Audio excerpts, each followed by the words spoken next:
Dalawang bahay sa Mangaldan, Pangasinan, tinupok ng apoy.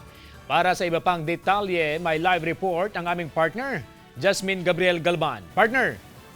Partner, simula March 1 hanggang sa kasalukuyan umabot sa dalawang fire incidents ang naitala sa Mangaldan, Pangasinan. Isang structural fire na nangyari kaninang umaga sa Barangay Bari.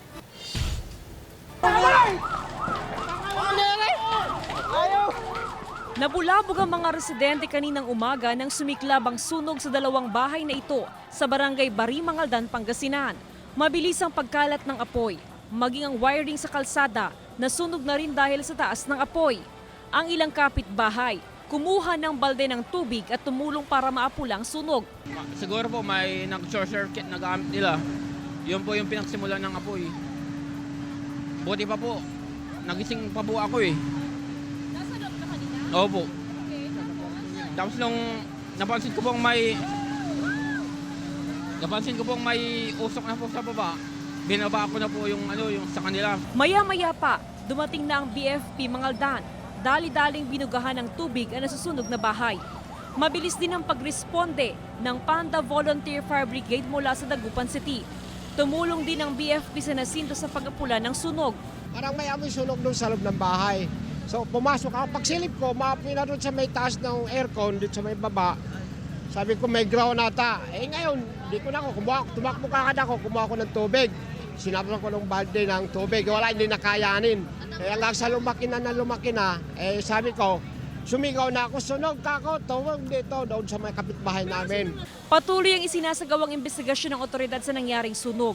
Inaalam pa ang kabuuang danyo sa sunog. Walang nasaktan sa insidente. May umusok sa may kwarto nila, ma'am. Din sinabuyan po nila ng tubig.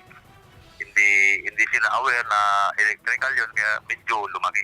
Bahagyaring bumigat ang daloy ng trapiko sa lugar matapos magpatupad ng one-way system ang MTRG sa kasagsagan ng sunog dahil inuko pa ng mga fire truck ang isang linya ng kalsada. Agad din nagbalik normal ang daloy ng trapiko sa lugar. Kasama si Jing Dakanay, ako si Jasmine Gabriel Galban, naghahatid ng Balitang Amyanan.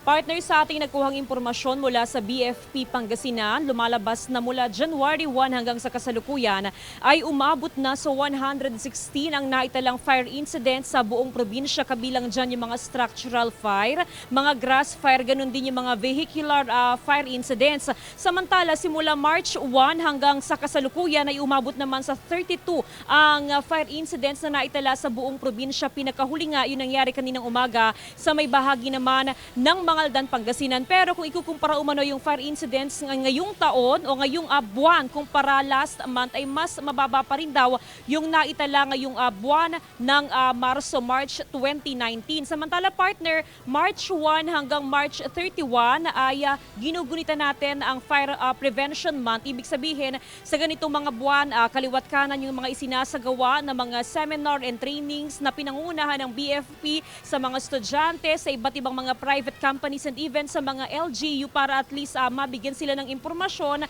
na kung ano ba yung mga dapat gawin or yung mga I am ready tips para makaiwas nga sa sunog. At ito nga, partner, magtatapos na nga yung buwan ng Marso pero hindi pa raw dito nagtatapos yung mga posibleng insidente ng sunog dahil ayon na nga sa Pag-asa, partner, na dahil sa na-experience natin na weak El Nino na magtatagal hanggang sa buwan ng June ay inaasahan na sa mga susunod na linggo ay posibleng ma-experience pa natin yung napakainit na panahon na isa sa mga factor kung bakit nagkakaroon tayo ng sunog. Kaya naman panawagan ng Bureau of Fire Protection, ganun din ang otoridad sa ating mga kapuso, sa publiko na doble ingat pa rin. Unang-una sa lahat, partner, yung kanilang mga electrical wiring sa kanilang mga bahay ay ipasuri sa mga electricians, yung mga registered na mga electricians. At syempre, partner, ugaliin pa rin na kapag aalis ng bahay ay i-switch off lahat ng mga outlet, patayin yung kontador at ganoon din syempre yung mga appliances, partner.